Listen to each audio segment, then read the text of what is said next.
What's the real reason that you're hearing Simmons wants out of Philly? Well, Molly, is simple. He's scared. He's scared. And it's not because of basketball or playing with Joel and B and that the process don't work, because he didn't think about the process when he signed that 5-year, $77 million extension. He didn't think about it not working then. Here's the fact. Ben Simmons played poorly the last part of the season. We all witnessed Preach. that. I think the brother probably took, 3 shots in 7 games against the Atlanta Hawks in the fourth quarter. 3.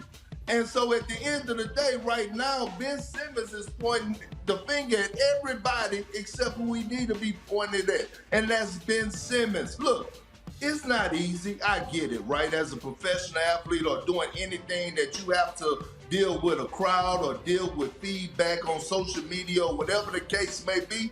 But he's afraid to face the crowd. He's afraid to step in that arena and hear those boos and silence the critics. And this is part of the reason why I get so angry at guys, is because it allows these old school guys like Stephen A. and everybody else to say, you know what, this generation is soft. Not talking down on the actual skill set, but the mindset. The mindset of going out there and saying, you know what, I got the mentality. I was watching the Gilbert Arenas podcast. Love and respect the brother. And I heard him say, Doc Rivers didn't use him right and he should be used and put in a position like Giannis. Well, he's not Giannis. And it's because of the mindset. We saw what Giannis did last year in the finals. He went to the free throw line, something that we thought that he couldn't do, or he showed us that he couldn't do. He went and knocked down, I believe it was 17 out of 19 free throws on the biggest stage of basketball. And so when I look at certain situations, I take even looking at, television, for example. Can you put us up where I can see everybody's faces? I need to see everybody's faces. Sure. Because you think about television, right? And people think it's easy. I got a whole lot of respect for Stephen A. I got a whole lot of respect for Molly. I got a whole lot of respect for Swagoo. You know why? Because I'm new in this TV area, right? Y'all been doing it for a very long time and doing a great job at it. And I get stopped all the time and they ask me, is it, Perk? How you deal with it? How's it going being on TV? And you know what? When I first started, I had a lot of critics. Oh, Perk ain't gonna be on TV for long. He speak with broken English. He's not that good. He don't use big words. He don't do this. But look, I didn't sit back. I didn't cry about it. I got better at my craft. I'm going to continue to get better at it. And I'm going to continue to come on here and be myself and continue to prove people wrong. And then all of a sudden, you start to see these people starting to say, hey, you know what? I'm starting to actually like Kendrick Perkins. I'm starting to actually like what he brings to the table. And we all have experienced that. But you got to have a mental toughness about yourself, some type of grown man mentality about, I'm about to silence critics, and he don't have it. Let me say this to you. First of all, I am proud of you because you got better and better and you continue to get better and better and you do great television. I'm proud of you and I'm proud of what you've done in this business and what you will continue to do. That's number one. Let me get that out of the way.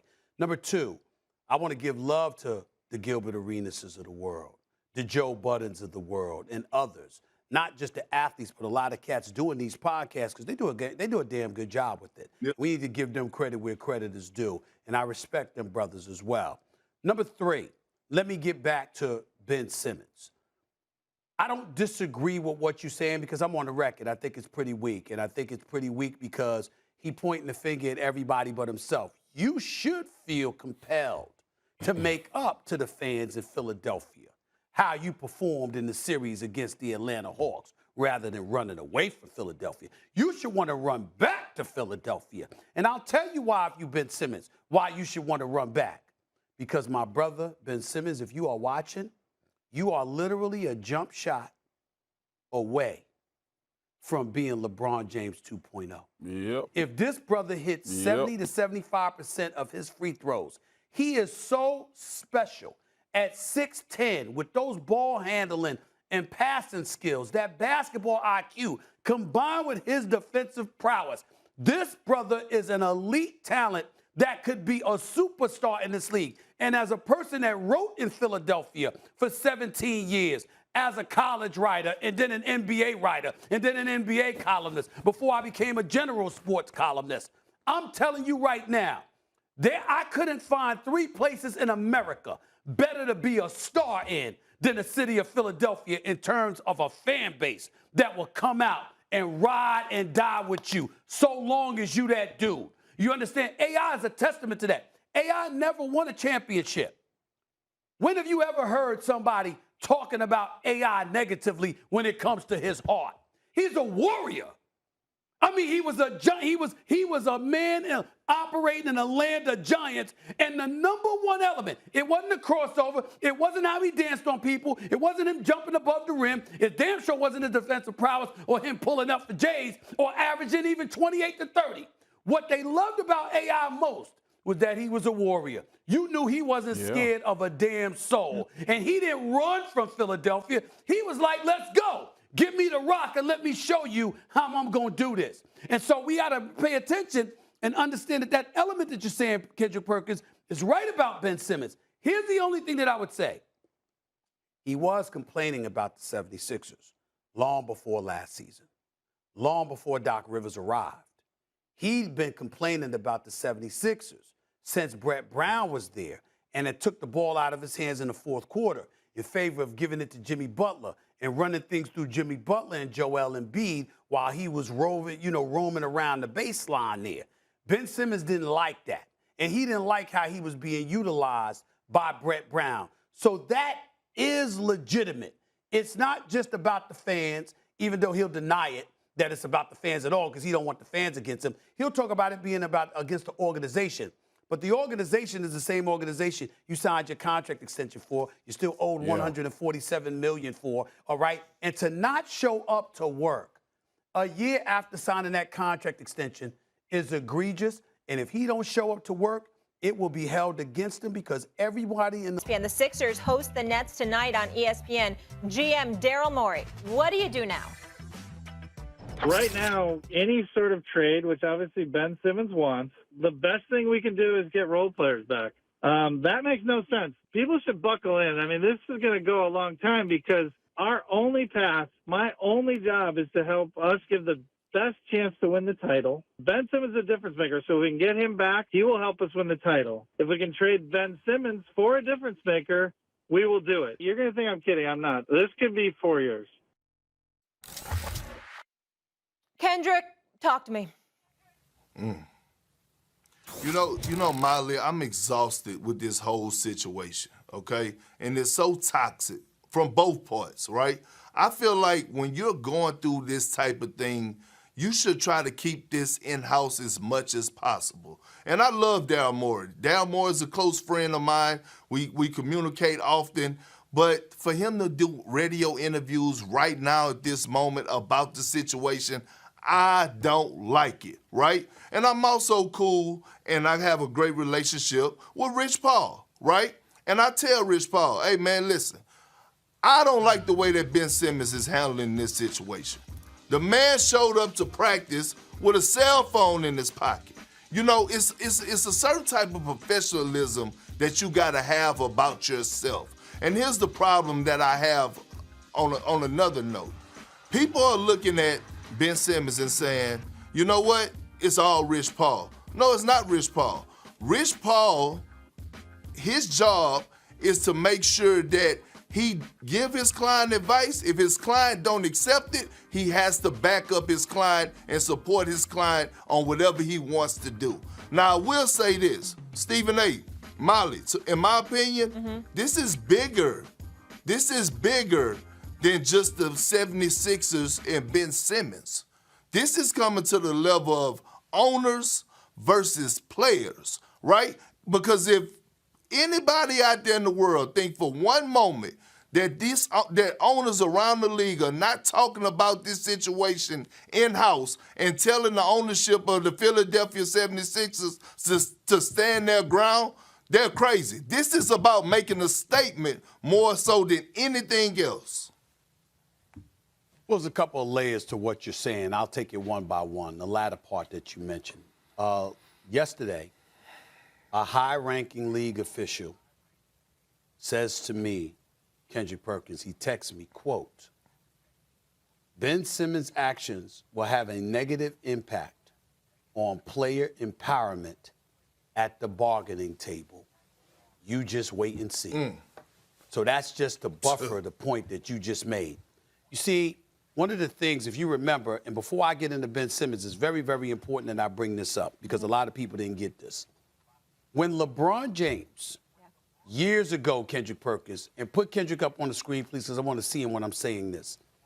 When LeBron James announced that he was taking his talents to South Beach, remember the firestorm that created? I'm not talking about with fans. I'm not talking about folks in Cleveland. I'm talking about amongst ownership. And I'm not even talking about just Dan Gilbert. You had a lot of owners that were turned off because Dan Gilbert was never given the heads up. And they had a problem with how LeBron James handled his departure from Cleveland. Now, we might not have a problem with it because LeBron James showed up to work every day. He was the star. He carried the mantle. He practiced. He played. He did all the things the right way, except that. Why was that relevant? Because a collective bargaining negotiation was coming up. Remember, CP3 had gotten traded to the Lakers, and somehow that deal got nixed because David Stern was and the league office were the de facto owners because they were looking for new ownership in New Orleans. So CP3 was supposed to go to the Lakers, and the deal ended up getting nixed because owners were complaining. A collective bargaining agreement followed thereafter.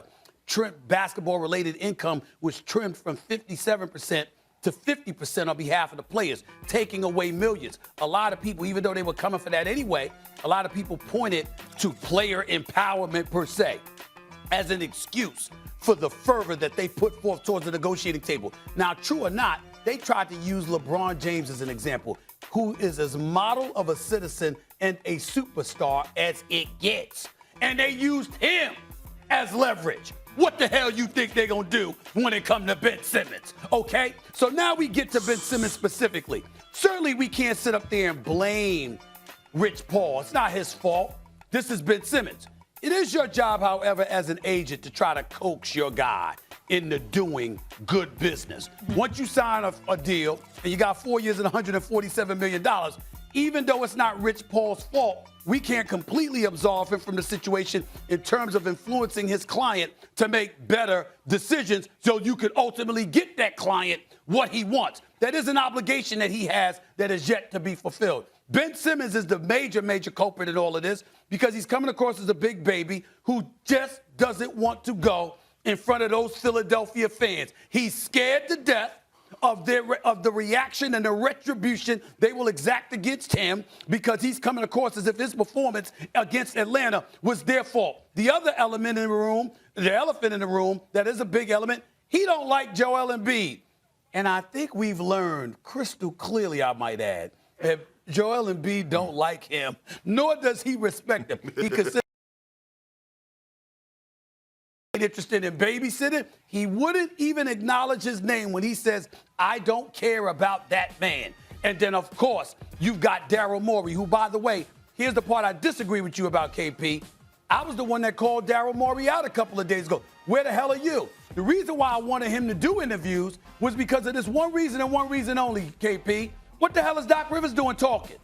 This is Daryl Morey. You're the president of basketball operations. You're the one that's got to make a deal. Now, if Doc Rivers and them weren't talking about it, that's different. But when Doc Rivers got to come out front and center to speak about things, he ain't the one on the phone that got to make a deal for Ben Simmons. That's Daryl Morey. So I appreciate Daryl Morey going on my man Mike Missinelli's show in Philadelphia and saying what he said because we needed to hear from Daryl Morey. Now that we've heard from him, it's clear. Ben Simmons ain't going no damn place unless they get the right deal for him because they ain't going to give him away for 20 cents on the dollar. And Ben Simmons, as a result,